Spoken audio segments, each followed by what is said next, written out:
Transitioning out of prayer mode and introduction mode, we are going to sit in personal reflection mode for just a little bit longer before I dive into more of the content of this presentation on faith and climate distress. We're going to start with an activity where we answer for ourselves the prompt, when I think about climate change, I feel blank. There are lots of possible answers to this prompt, lots of things that you could fill in that blank with. When I think about climate change, I feel blank. Because we are capable of feeling so many different types of emotions at any given point in time. So up on the screen in front of you, you can see an example of one way that just one person answered this prompt. On the left-hand side of the screen, there are a lot of different feeling words like optimistic, fearful, despondent, regretful, panicky, shame, disgust, and that's only a small portion of all of the feelings that climate change evokes in one person. And on the right-hand side, you can see a little graphic from the Climate Mental Health Network that has some more feeling kind of words that might come up for us when we think about climate change. They've got major ones like anger, sadness, positivity, and fear, but also nuances of those kinds of emotions, like outrage, like loneliness, like shame, like panic, like overwhelm, like interest, like gratitude, like hope. So what we're going to do now is take a moment to do this exercise for ourselves. For this one, you're going to need another screen. So that could be a browser window on your phone or another tab on your laptop. I'm going to pull up a different screen so that we can all see where we're going to answer this prompt together.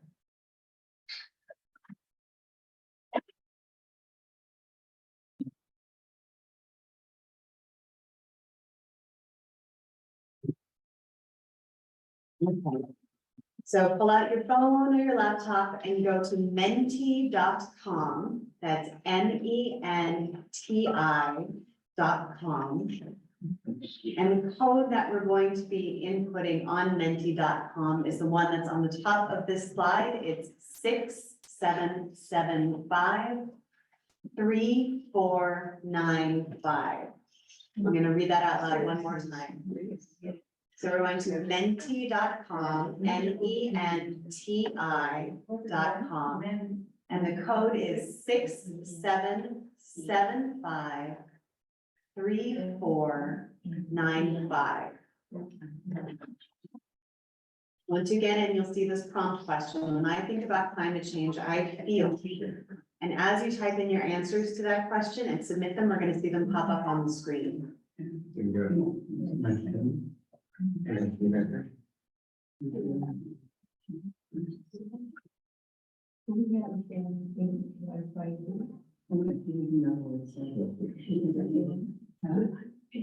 we're starting to get a couple of responses. Feel free to put in as many words as you would like.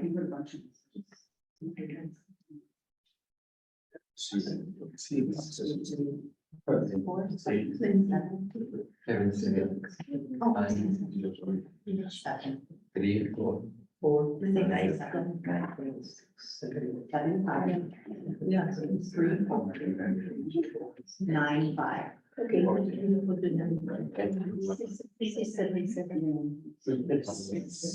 give it another minute for a few more responses to come up on our screen.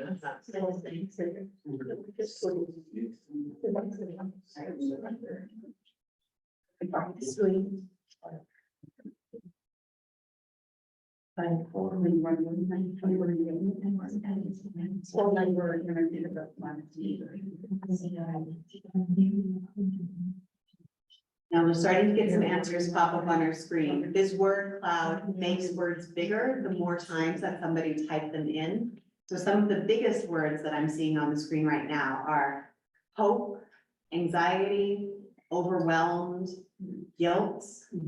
Interesting that we've got hope and hopelessness about the same size on there. And there's a rainbow of emotions coming up on our screens, from motivated to indignation to outrage. Yes, you can see a lot of the options that are on that wheel are popping up for us too. So what I'm pulling from this exercise, and thank you all for submitting your responses. What I'm pulling is that even amongst this group, you know, of highly engaged activists on many different social issues, on this international stage, we are also feeling a lot and feeling a lot of different things all at the same time. And this is common, whether or not we're having these conversations with people around us. This is what a lot of people around us are carrying, especially as we face the climate crisis. So after this, I am going to be able to grab this slide and share it with everybody. So if you are still putting in your answers, know that they will be counted, they will be on there. But for now, I'm going to switch back to my other presentation.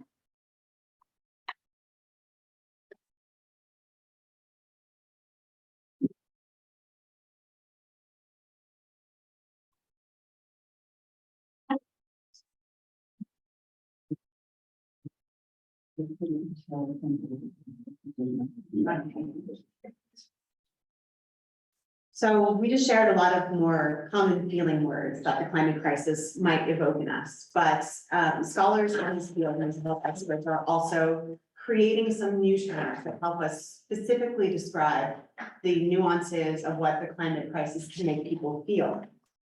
Some of these words you may have seen before, maybe in the news or in conversation, and some might be brand new. But some of the ones that are getting a lot of traction are words like climate anxiety, eco-grief, eco-depression, eco-trauma, solastalgia, which is kind of like nostalgia, but it's for a way that a place used to be like, and pre-traumatic stress disorder. This last one is often used to describe children's experiences when they think about when they experience a sense of loss of a perceived future, what their future was supposed to be like, pre-traumatic stress. But the term that is getting the most press out of all of these related terms is eco-anxiety. That has been defined by the American Psychological Association as the chronic fear of environmental doom. It is, to quote Australian psychologist Dr. Glenn Albrecht, the generalized sense that the ecological foundations of existence are in the process of collapse. Lots of times when we think about mood disorders like anxiety, we think about these things as personal problems to be fixed. But eco-anxiety is not quite the same as regular anxiety because it's, as scholar Britt Gray shares with us, it's a moral emotion. Eco-anxiety is a rational response to a society and world in crisis. So just out of curiosity, have any of you, by show of hands, heard any of these more specific terms before? Yeah. I'm seeing about half, a little over half of the hands in the room raised. Thank you, everyone. It's really important to get curious about your emotions or to create some time where safe space where your feelings can catch up to you. That way, you're not carrying around this extra emotional baggage that can pop up in unexpected ways or at times when you're not really ready to handle it or ready to process it. Getting curious about these feelings that come up when you think about big issues like climate change can help you find your own strategies for better regulating your nervous system, regulating your responses, and expanding your window of tolerance for distress. Now, when I started at this position at Water Spirit, the Ministry of the Sisters of St. Joseph of Peace that I'm the executive director of, this is back in 2019, I added programming on the topic of climate emotions. And I did that because I've been an environmentalist my whole career, and I was really tired of seeing very passionate people working in ways that lead to burnout and to compassion fatigue. We're losing good people, and I was tired of that happening. So I asked myself, how can we avoid this? How can we make our collective actions regenerative? How can we work in ways that will let us stay in the fight for the long haul? And when we're tackling climate change, the burden can feel very heavy to bear. So I believe that processing our feelings in safe spaces, which faith communities are poised to be, is one way that we can metabolize these feelings and move through them into long-term, sustainable, meaningful actions. And these climate emotions are gaining scholarly attention.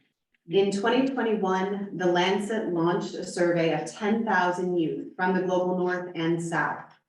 They found that 60% of those youth reported that the climate crisis was causing a negative impact on their mental health. Over half of the people across the globe. 75% of the respondents said that the future seemed frightening.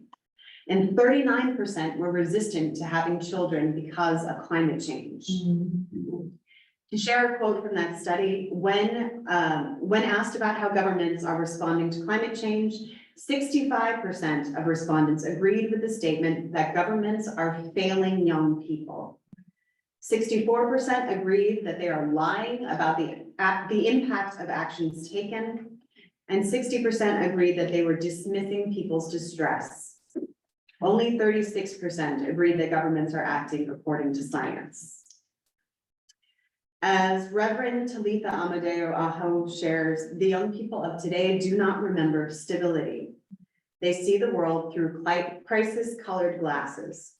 So, big takeaway from this study is that clearly the mental health impacts of the climate crisis are something that we have to be prepared to take seriously because of how many people are experiencing it, particularly amongst the youth.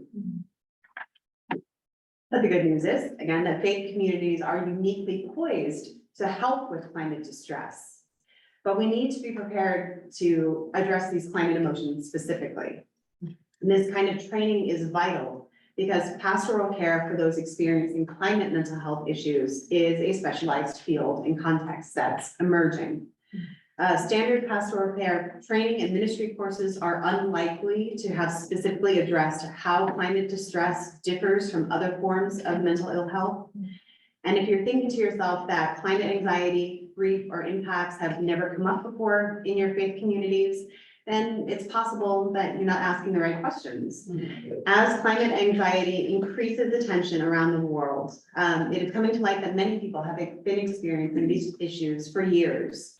And their distress has been made worse by their sense of isolation and not having anyone to talk to because they're afraid of being seen as too extreme, as too depressed, as a bummer, as a Debbie Downer, or as crazy. But we now know that climate distress is a perfectly rational and healthy response to this crisis, so we shouldn't be pathologizing these kinds of feelings. We need to talk about them in supportive community so that we can live with and thrive with our climate distress and celebrate the empathy and awareness that it signals.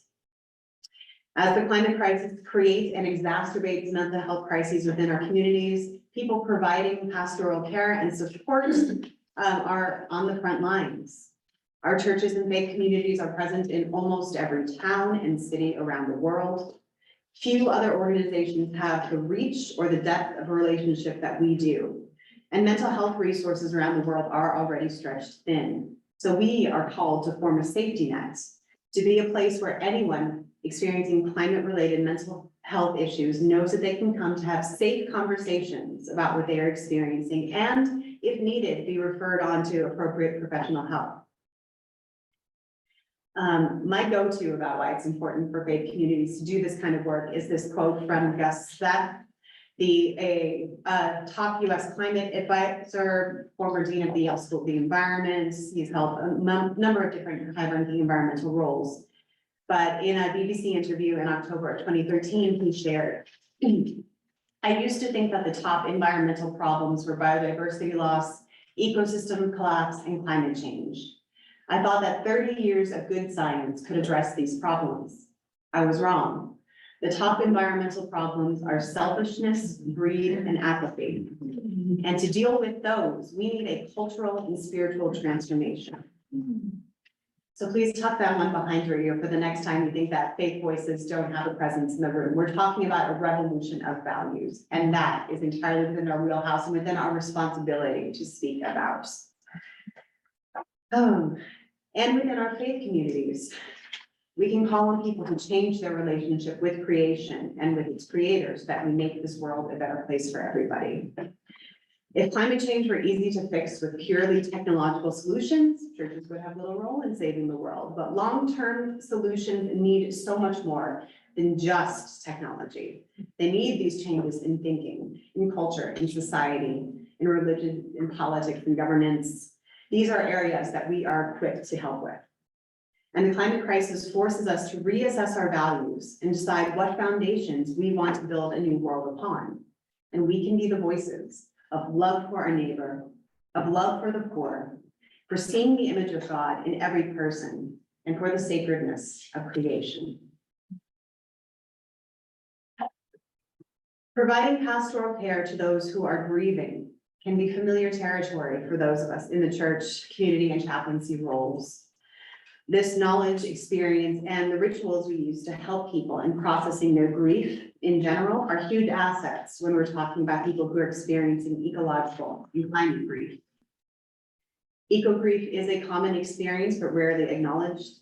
As Calder and Morgan point out in this quote that's up on the screen, climate change, extinctions, dismay at our part in damaging God's creation, and the loss of habitat, and swiftly deteriorating oceans and destruction of forests, all are sources of grief.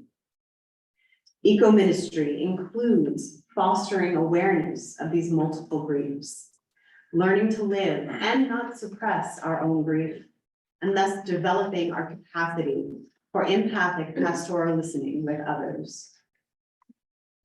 By acknowledging and living with our ecological grief, we can come to recognize that the root of this pain is our love for this world, for its creatures, and for our Creator God. Therefore, it is important not to suppress these emotions because we'd be ultimately suppressing love. As Dr. Atkinson, in a 2021 article shares, when we suppress our grief for the world, we're also suppressing our compassion for it.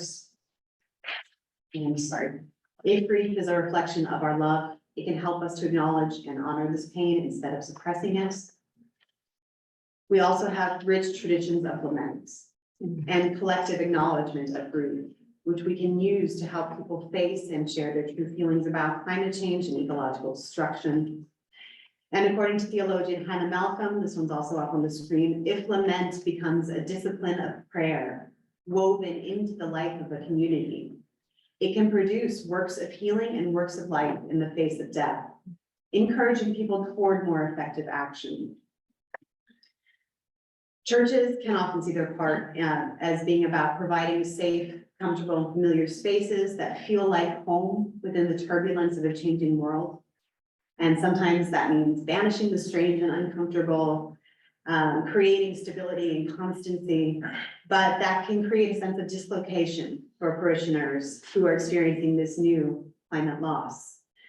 We can help people with their experiences of eco-grief and soul nostalgia by assessing more critically the messages that we are repeating in our worship spaces, allowing for change, creating opportunities to give voice to our sense of homelessness or bewilderment or any of those other climate feelings that we shared earlier as the world changes rapidly around us.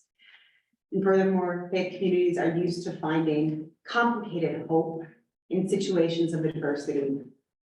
We're used to thinking critically about how our theology asks us to act in the world. So learning more about resourcing ourselves about climate emotions can be one more tool in our arsenal. We're talking about how we want to enact an eco-theology that truly honors and cares for the planet.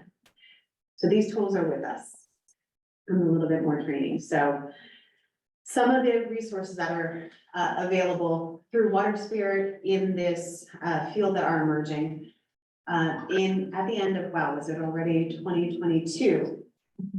We launched a comprehensive online course called Climate Pastoral Care Course, which through 13 modules equips Christian communities using languaging and theology from the Christian context to learn more about climate distress, how it shows up in our communities, and how to help.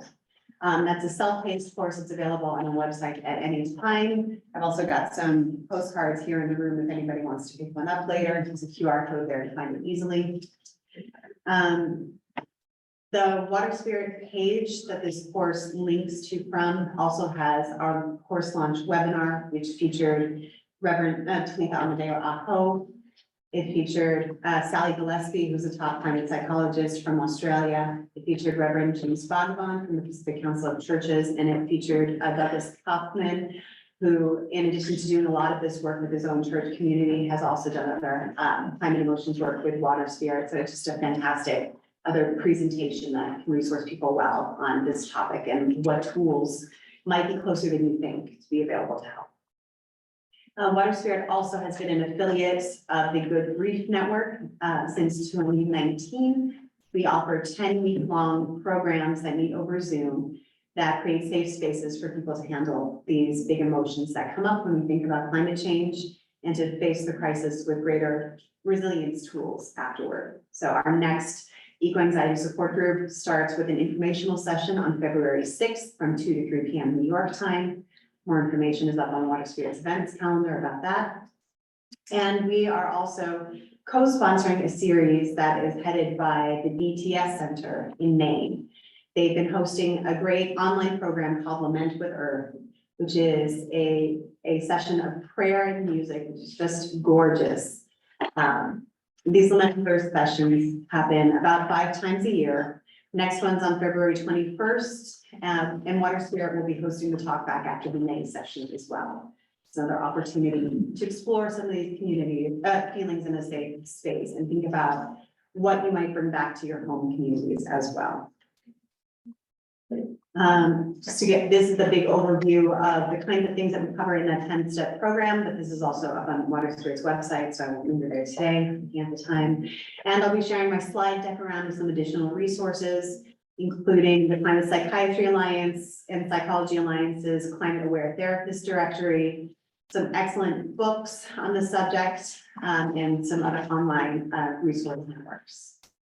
So thank you everyone for letting me share this little overview of climate feelings and big communities, and I want to pause for just a couple minutes for questions if we have a short agenda. All right. I think she just there.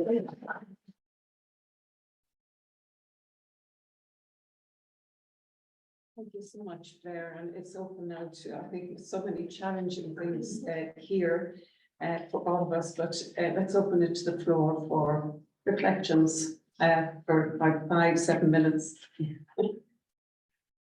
Thank you for that. I just want to say, I think it's also a really great resource for spiritual directors. And I wonder if you, in connection with SDI, Spiritual Directors International.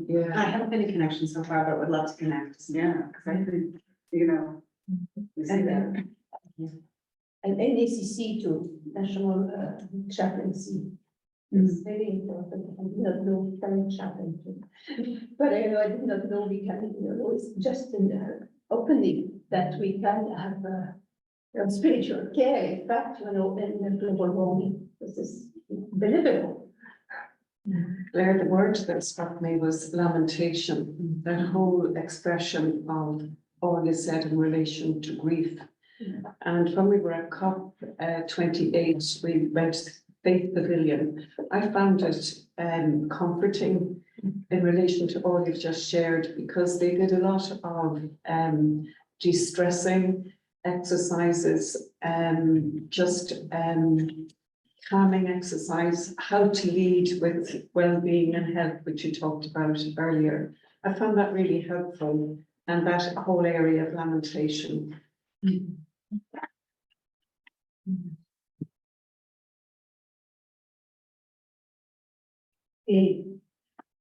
It's interesting because I called me my attention your question about the words. We were familiar with that, and coming to that, I would like to ask you, which is the new word that we could be conscious about when we talk about climate change? Which is the most important word, because we could be overwhelming with all the information, and our brain used to tell us, okay, it's too much for that. But which is the most important thing when we talk about, speaking about human beings, speaking about climate change? That is my question for you, in your opinion.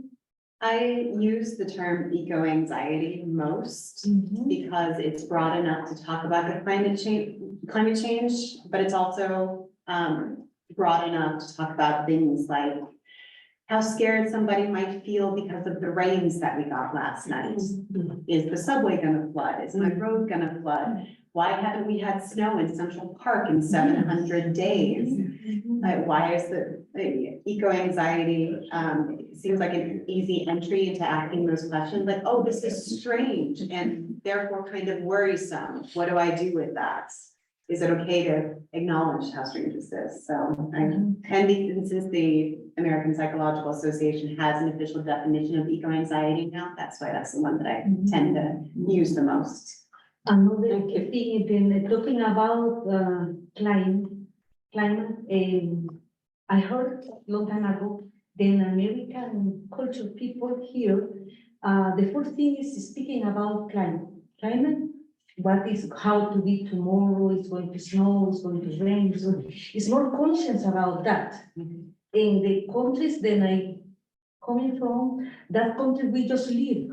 What is, but we have a lot of issues, but you see, now it's like people is focused more in the climate change, but I hope that we could do something about to prevent, like a good. Thank you. That's one more, and then unfortunately, we have a full agenda, Blair, as we understand. It's Betty. Excuse me, I was looking who? Beth. Beth, and then Henry. Okay.